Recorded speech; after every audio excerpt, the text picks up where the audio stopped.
Watch this video to avoid making small mistakes that can cost you big points on your TEAS 7 exam. Hi, I'm Liz from smartadditionacademy.com, and today we're looking at some common small mistakes that could be lowering your TEAS 7 score. If you're in our free TEAS 7 study group, the link's in the description below, or you follow our other videos on our channel and you follow the videos about how to pass the TEAS or the study plan that we've made, you might know that our number one tip is to actually study for this ELU, this English language section of the test. Even if you grew up speaking English, it might be a while since you've reviewed all these grammar concepts, so you need to put in the time and study. Every single week, we see students in our study group commenting, "Oh man, I wish I had prepared for the ELU section because that's really where I lost my points." TEAS 7, you either answer correctly or you don't. So even a small mistake can cost you big points. Sometimes the difference between proficient and advanced, it comes down to a handful of questions. Before I review some common mistakes that you might be making on the English language section of the exam, I want you to check out the link below because we have a free timed practice test. This is a great first step to take this timed practice test and see where you stand. Once you sign up for this practice test, you don't just get to take the test in the real time. So you get an idea of if you're going too fast, if you're rushing, if you're going too slow for the time. You also get access to some free detailed study plans, and you get a custom score report, which will help you decide which concepts to study more. And of course, it's so valuable to take a test in kind of the real type conditions because then you get an idea of what the real test day will be like. Our free practice test is linked below. Let's jump in with a practice question that might trip up some students on the ELU section. So what part of speech is fast? Well, you might be thinking, oh, a cheetah is fast. Fast is describing the cheetah, so it's an adjective. But what if the sentence is this? She runs fast. Suddenly, fast is describing what? Fast is describing how she runs. That's a verb. So in this context, fast is an adverb. The good thing about the ELU section is they're going to give you context. So we're going to see a word in a sentence.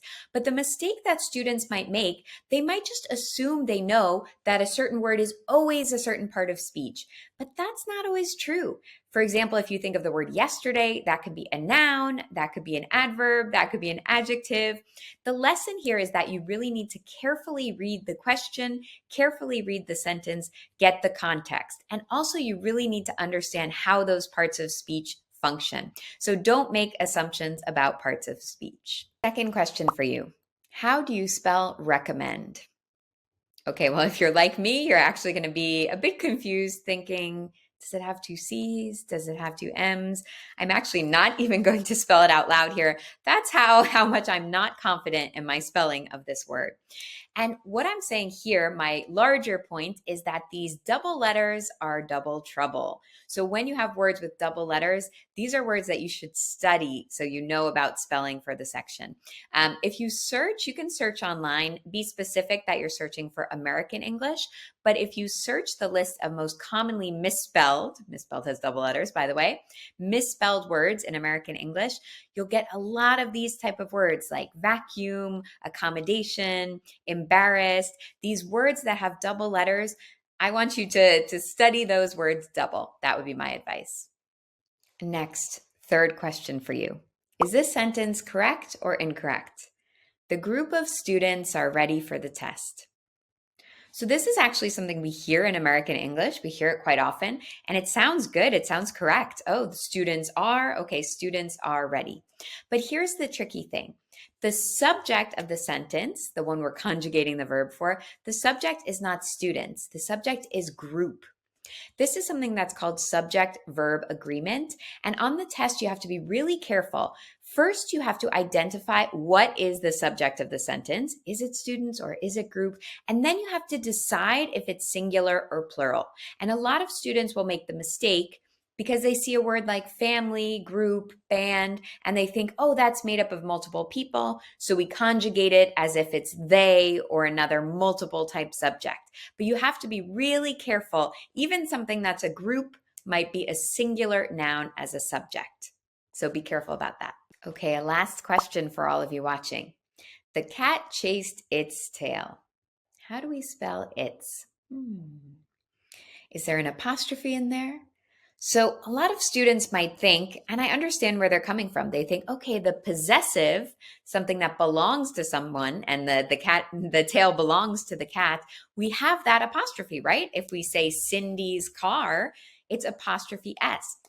Its is an exception, unfortunately. There are quite a few exceptions in English grammar. That's why it's important to study.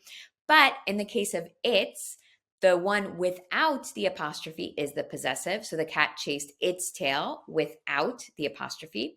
And then if we have the apostrophe, that means it is. So it's the words it is smushed together. That's called a contraction, and that's a type of informal language. So it's with apostrophe means it is. Maybe you can think of like the phrase, it is raining, it's raining, and the apostrophe is a little raindrop. Maybe that will help you. But be sure to know that this is an exception, and this is a little bit of tricky one between apostrophe and not apostrophe. Apostrophe for possession versus a contraction. Be sure to know the difference and study its, or study both versions of its actually. So those are some common mistakes that students might make on the English language section of the TEAS 7 exam. What did you think about those? Were those easy for you? Were they challenging? If they were easy, we actually have plenty more to challenge you. So we have a TEAS 7 online course and app.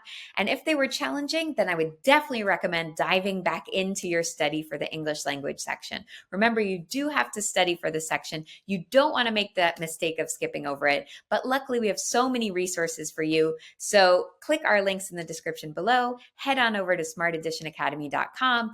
Get that online course, get that app going on your phone so you can study in a few spare minutes every day, and we'll see you on the next video. Thanks so much.